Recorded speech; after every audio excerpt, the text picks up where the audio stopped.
It's an hour after dusk on a Saturday evening, 4 weeks before the Spring Gothic Festival. Alex the Vampire strolls along the seafront, his hands thrust deep into the pockets of his tweed jacket. There's a chill breeze blowing on shore, and he has the pavement to himself as he walks, eyes downcast and chin tucked into his chest, lost in thought. What profound insight does the creature of the night contemplate as he paces along the north promenade beside the beach, opposite a row of moonlit houses? What ancient wisdom, what hideous secrets haunt the conscience of the undying? Let's take a look inside his head.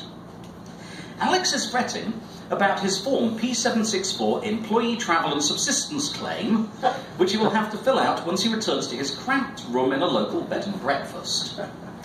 It looms as large and sinister in his mind's eye as a vision of his own lichen-encrusted gravestone. Nevertheless, it provides a welcome distraction from the eldritch, undead horror that is his student loan company statement. Footnote. The SLC seem remarkably unwilling to countenance the possibility that in moving from his last job in software development at a merchant bank to a career in the civil service, he might have willingly taken a 70% pay cut. Their demands are becoming increasingly unreasonable and threatening. End footnote. That, in turn, however, pales into insignificance compared to the worst dread of all. How he is going to explain everything that's happened in the past few months to his parents. Or at least those bits that are classified government secrets. The sea is coming in, and with it the clouds. And, excuse me, I need to grab a glass of water. The sea is coming in, and with it the clouds. The wind is chilly on his skin, and so Alex turns and begins to retrace his steps towards the high street, past the pavilion and the whalebone arch, past shuttered cafes and the museum. He walks alongside the path up the cliff itself, wondering if he's made a mistake coming here. He's not sure, if he's honest with himself, that Whitby was the right place to go. He's supposed to be in Leeds, where he'll be working for the next few weeks. Someone booked him a seat on a Friday afternoon train up from London, the better to enable him to make it to the office at 9 o'clock sharp on Monday. They obviously hadn't got the memo about flexi-time working hours and persons of hemophagy. Spending the weekend in Whitby was entirely his own idea. He's never visited the small coastal village before.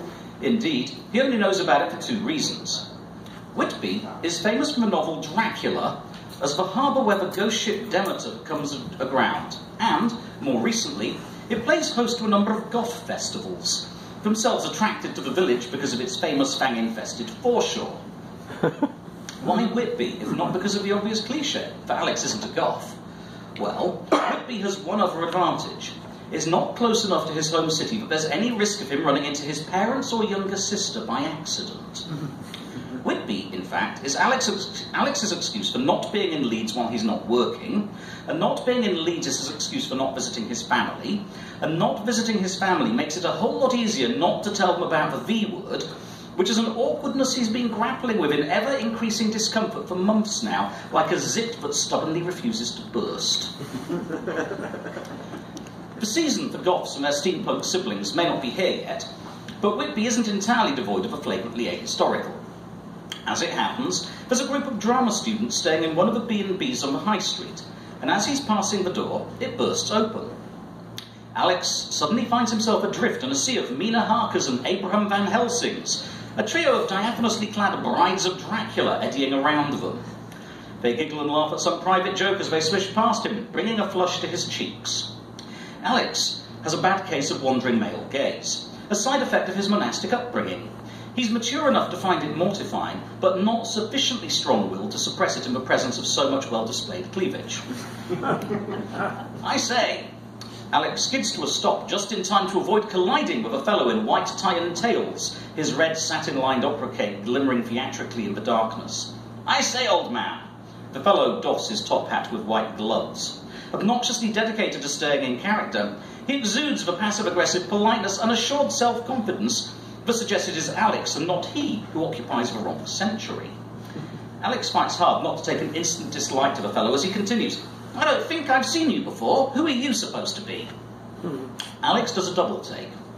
He's not wearing a costume, but in the darkness his tweed jacket and open-necked white shirt worn with a scarf against the late March chill, evidently resembles a period outfit.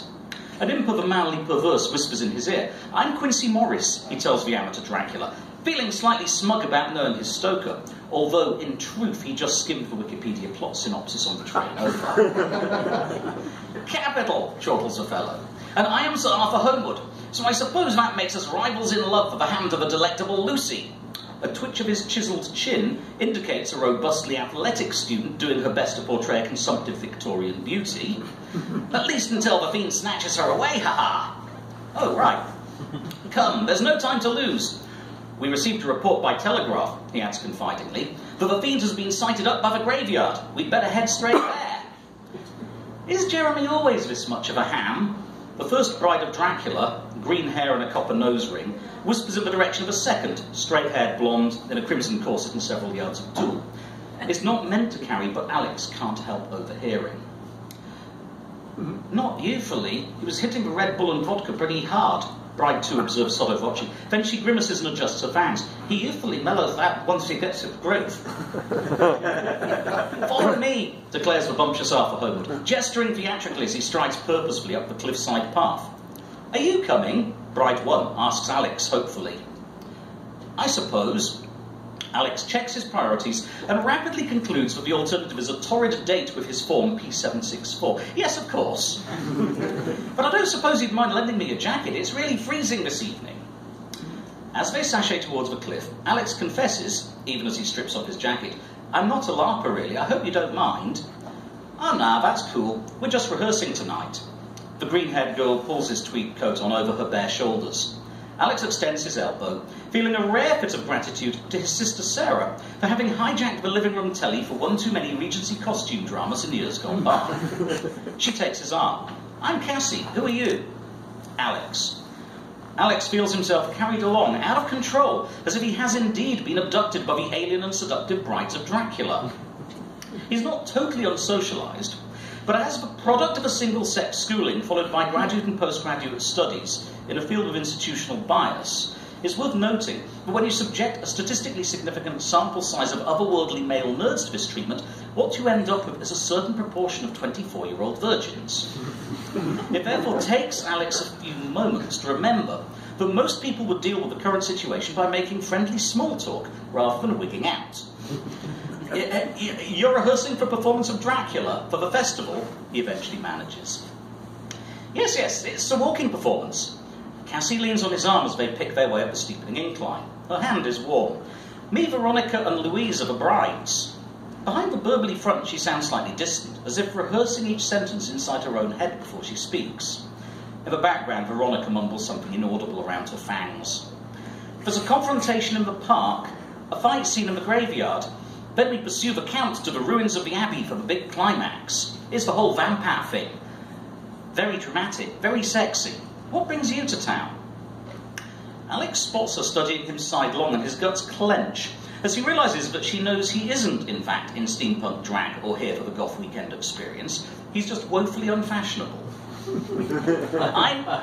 Alex's brain freezes. He recalls a fearful oath that a smiling man in a blue uniform made him swear as he signed the Official Secrets Act using a calligraphy pen loaded with his own blood. "I'm a mathematician. I work for the government." "Nerd out, fool." His socially adept superego swears despairingly. "That's funny." Cassie stares at him. "You're too short to be Alan Turing." She means Benedict Cumberbatch in the movie. "You work for GCHQ, right? The spooks?" Again, the subtle pause in her speech, as if she's reading from an internal script. "Oh no, not GCHQ," Alex says hastily, mortified. GCHQ is a British equivalent of the National Security Agency. "No, it's much more boring than that." Which is what he has to say to the smoking hot girl on his arm, because if he tells her the truth, his new superiors will be extremely disappointed in him, with consequences that might be merely embarrassing, but could be very, very serious indeed. "No, really, I'm just here for the weekend, getting away from Leeds because that's where work sent me." A thought strikes him. "Do you really think I look like Alan Turing?" But they've reached the top of the hill, and they're nearly at the park as he asks, and Cassie releases his arm. "Hey, Ronnie, they're already here. We're late." She turns to him. "I'm really sorry, but we're on in 60 seconds, and I've got to get in character, and I don't have time." She slides out of his jacket, and while he's fumbling with it, she opens a tiny clutch and pulls out a pair of plastic fangs. Sorry about this. Stick around for the after party. Oh yes, says Alex. Cassie nods. Then she and the other two brides of Dracula turn, raise their arms, and proceed to rival languorously, for Jeremy is not the only ham around, towards a small clump of mostly black-clad onlookers in the middle of the park's neatly manicured lawn. He watches her enchanting back recede, and he is moonstruck for all of 30 seconds, and then his phone begins to ring. What the? Alex pulls out the device and sees a really unwelcome caller ID. It's head office. Hello, Alex here. Dr. Schwartz. Who is this? There's a brief pause. Duty officer, please hold. Another voice comes on the line. Male, older, weary. Doctor, this is the DM speaking. The DM? Alex has heard of a semi-legendary reclusive DM. He seems to remember that the DM was covered in one of the Friday briefing sessions that somebody in external assets had laid on for the surviving members of the Vampire Scrum to bring them up to speed on their new co-workers in the secret organisation. He racks his brain desperately, trying to remember what it is that the DM does for the laundry. Something to do with running a very peculiar Dungeons & Dragons campaign. Perhaps working with iterated game theory and ensuring complete rule sets to do with applied demonology. He squelches the train of thought before it trails off into irrelevance. What can I do for you? He asks. According to the duty officer, you're in Whitby. Are you in Whitby, Dr. Schwartz? If so, what are you doing there? I was just chatting up the brides of Dracula seems like the wrong thing to say, not to mention being an over-optimistic interpretation of the situation. So he settles for taking an evening stroll. What can I do for you? Whitby. The DM pronounces the name of a seaside village in a doom-laden tone, but Alex feels demands a more ominous payload, something like the Third Reich or Mordor. You just happen to be taking an evening stroll in Whitby. Tell me, have you noticed anything out of the ordinary on your perambulations? Across the park, the brides of Dracula are running for their lives, pursued in circles by a squad of fearless vampire hunters, brandishing stakes that look suspiciously like out-of-season cricket stumps. No, why? Did you see anything along the seafront? Behind him, the audience claps appreciatively. One out. I mostly saw the sea. What were you expecting? Mermaids? Quite possibly. I'm led to believe a blue Hades with a class-3 glamour can pass for a mermaid, yes, but that's not what I was asking about. Well, I didn't see anything. Alex hunches his shoulders instinctively. Apart from the usual, an out-of-season tourist seafront and a troupe of actors rehearsing a strolling performance of Dracula for the Goth Festival. Did you even read your briefing pack? The DM's voice rises angrily. What briefing pack? What? Please hold. The phone goes silent for perhaps half a minute. Alex makes his way along the side of the park, watching a Van Helsing rescue a sleepwalking Mina Murray from the clutches of an undead Lucy Westenra.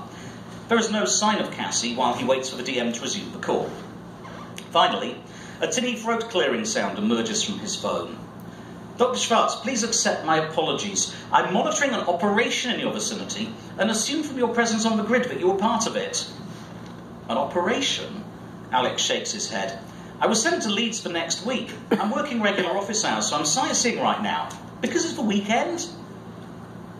Why are you not in Leeds? The DM demands waspishly, as if Alex's delinquency on his time off is something he finds personally offensive. Have you ever seen Leeds on a Saturday night? Well then, the DM comes to some sort of conclusion. Would you like to make yourself useful, Dr. Schwartz? The field team is short-handed, and I have a little job for you.